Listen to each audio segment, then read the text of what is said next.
Jai Sitaram.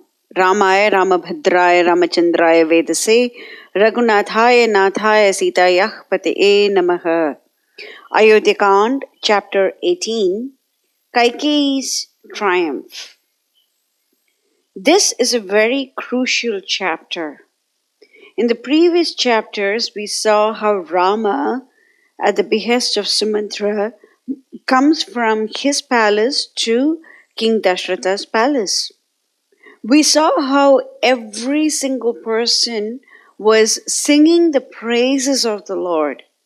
Everyone was eagerly waiting for the time when Rama is going to rule them. And now we are going to see how Kaikeyi behaves towards Lord Rama.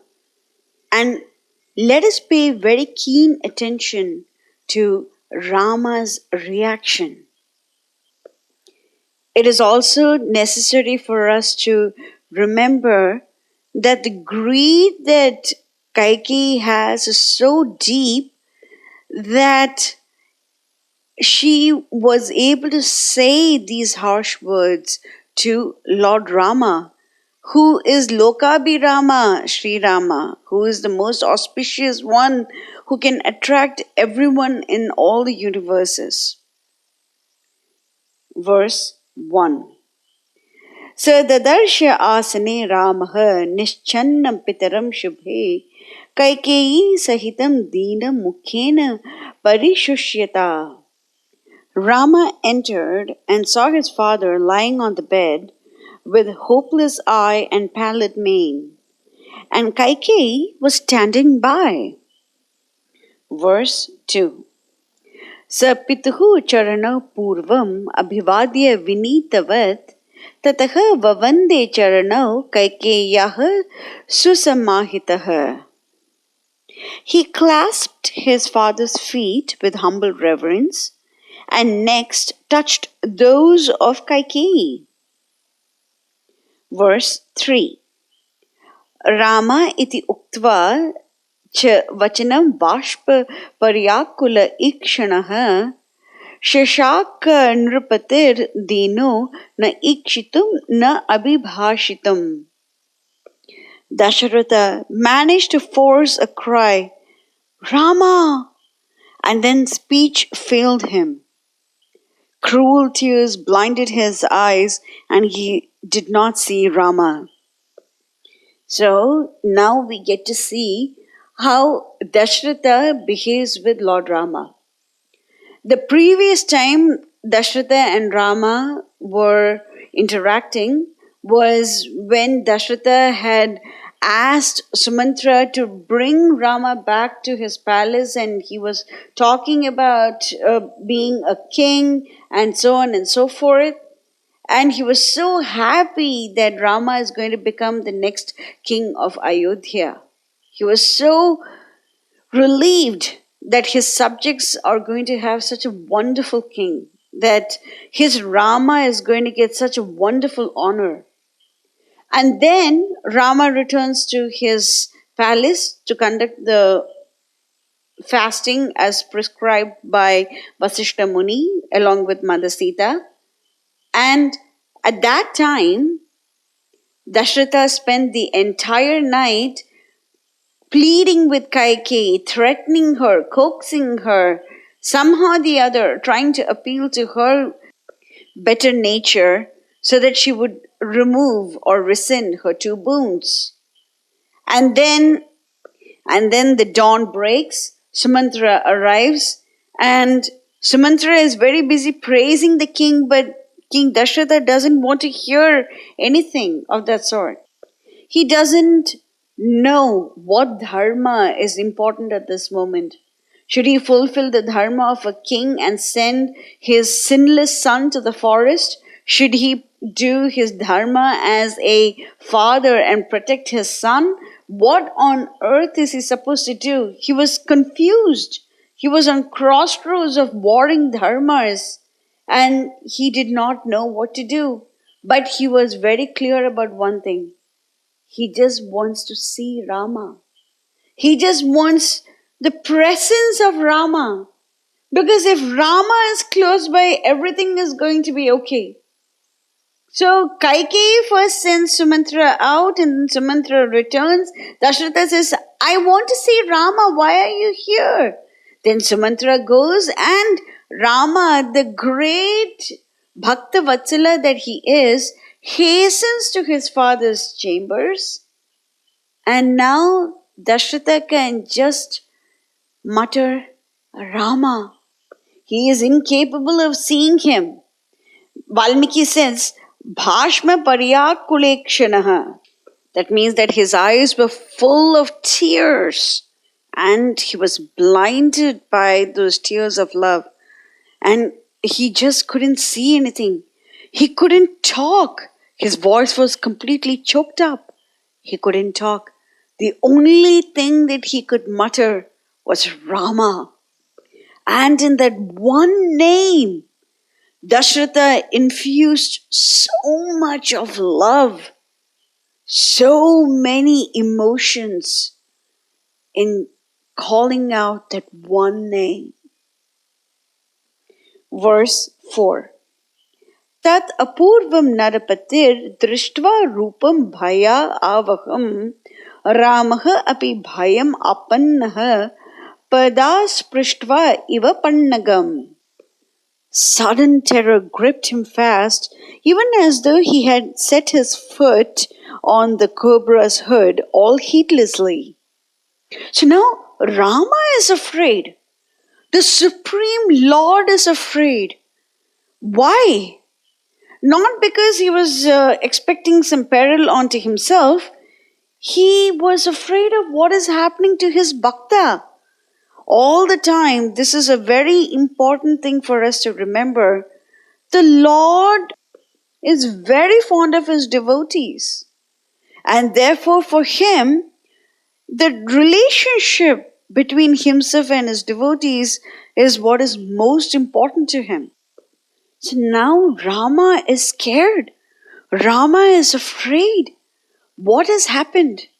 And Valmiki has given this particular analogy that just as how a person is seized with terror when he accidentally places his foot on a snake or a pannaga, that was the fear that Rama went through.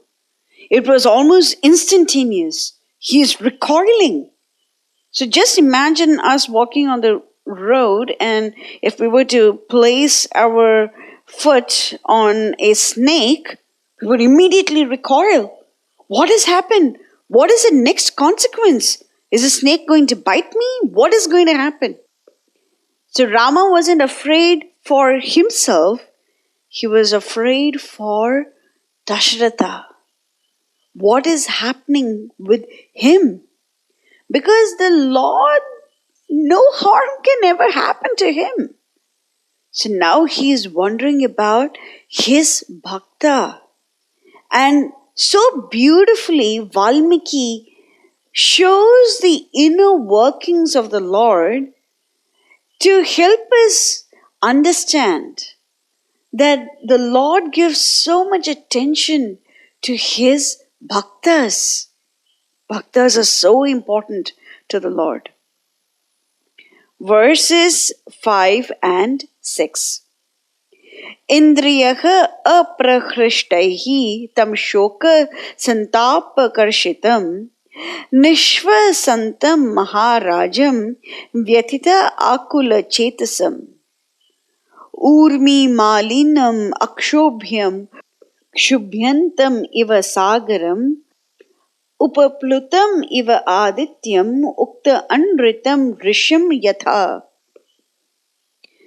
No danger or misfortune, calamity or peril had any power to ruffle the serenity of Rama's heart. But his father's state made Rama think that he was the cause of the present misery of Dasaratha. His father was sighing hot and furiously like a wounded snake, pale and emaciated with grief, bewildered and dazed. He lay there in strange despair, like the unfathomable monarch of the waters, disturbed to the very depths. or like the lord of the day in the jaws of the dread Rahu, or like a rishi shorn of his spiritual luster by polluting himself with a lie. So the three different analogies for King Dashratha's despair are: number one, like the ocean that is disturbed, the sun that is eclipsed, or a sage who has spoken untruth and has lost his luster. The ocean does not become perturbed, and therefore, when it does, it is very strange. The sun is always radiant, so when it is eclipsed, it is a huge event. And a sage is known for speaking the truth, and when a sage doesn't, that is also a very rare occurrence. So Rama has never seen his father being so dejected before, and therefore it is a very strange occurrence to him. Verse 7. Achintya kalpam hi pitustam shokam upadharayan babhuva samrabdharatah samudraiva parvani. Rama's heart boiled within his breast like an enraged sea to think that his might have been the hand that had all innocently dealt the blow. So Rama is now perturbed. Rama, the one who is absolutely equipoised, he's thinking, maybe I had something to do with my father's misery. Why is my Dasaratha behaving like this? So, one thing that we have to understand is that Rama doesn't go about blaming someone else.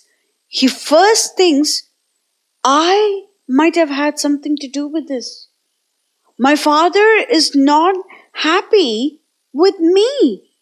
And this particular statement will be further elaborated in the next couple of verses as well. Verse 8.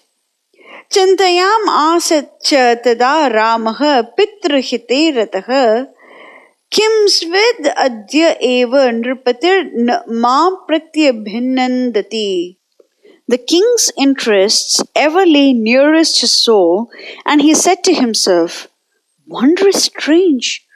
My father's countenance is not bright as usual with joy at beholding me.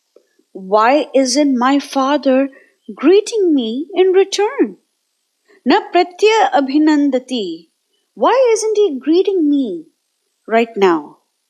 Why isn't he happy to see me?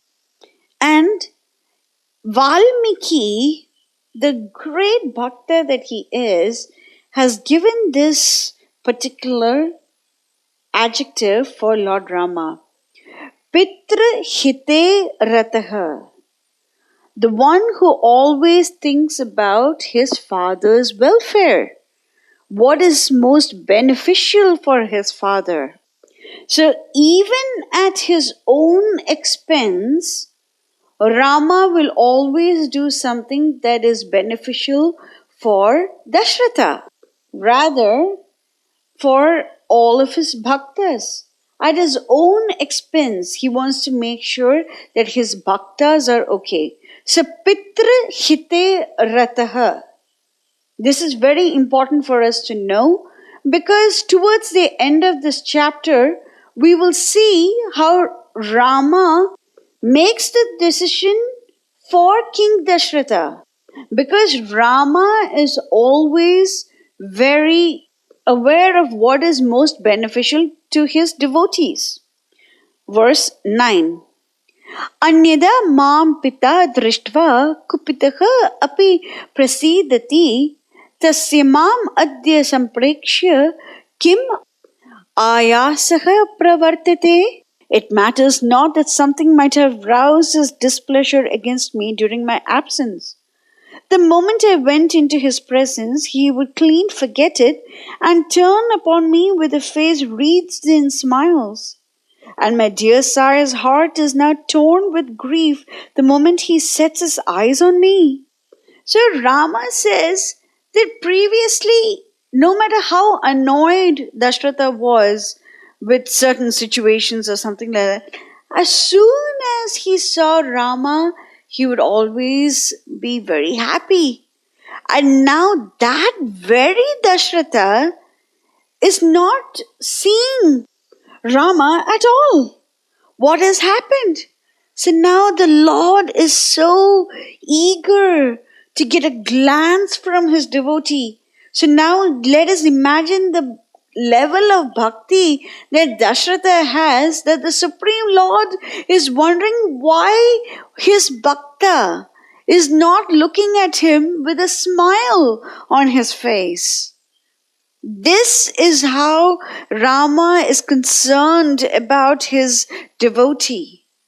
Why isn't my bhakta looking at me with a smile on his face? Let us continue with Rama's queries to Mother Kaikeyi in the next section. Jai Sitaram.